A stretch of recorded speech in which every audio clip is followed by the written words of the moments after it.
Eske ou te konen gen de fi ou bien gason ou renkontre nan vi ya,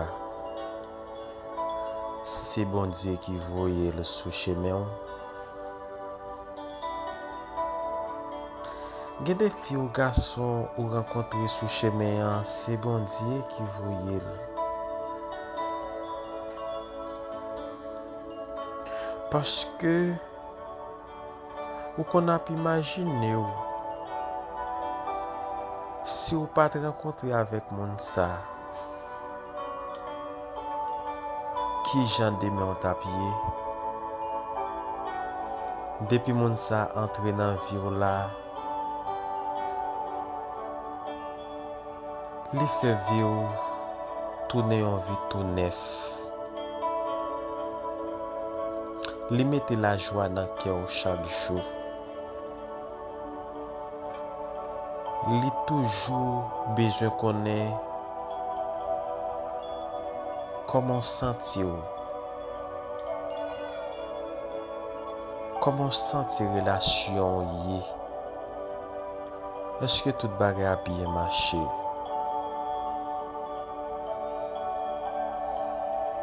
Ou même ka fait choix dans vie ça,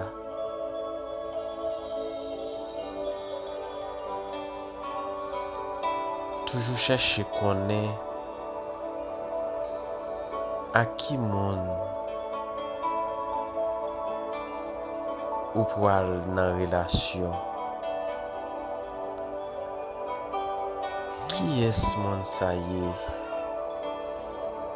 Qui vision moun sa genye? Est-ce que c'est un moun wap ka fait vivre? Ou di moins, est-ce que c'est un moun kap la pour les simplement les besoins?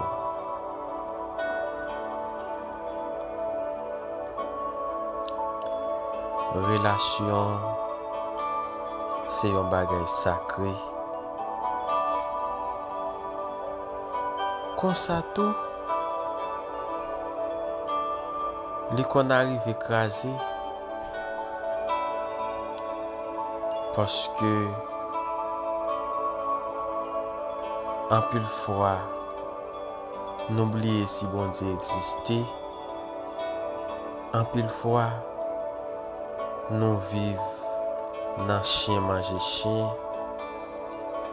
en pile fois nous yon pas respecter l'autre, nous yon pas soumettre envers l'autre. Ça cause relation nous yo pas dire. Moi vle dire relation la ka bien marché, mais c'est les ou pas quoi dans orgueil, c'est les ou plus quoi dans dialogue. Pas oublier dialogue,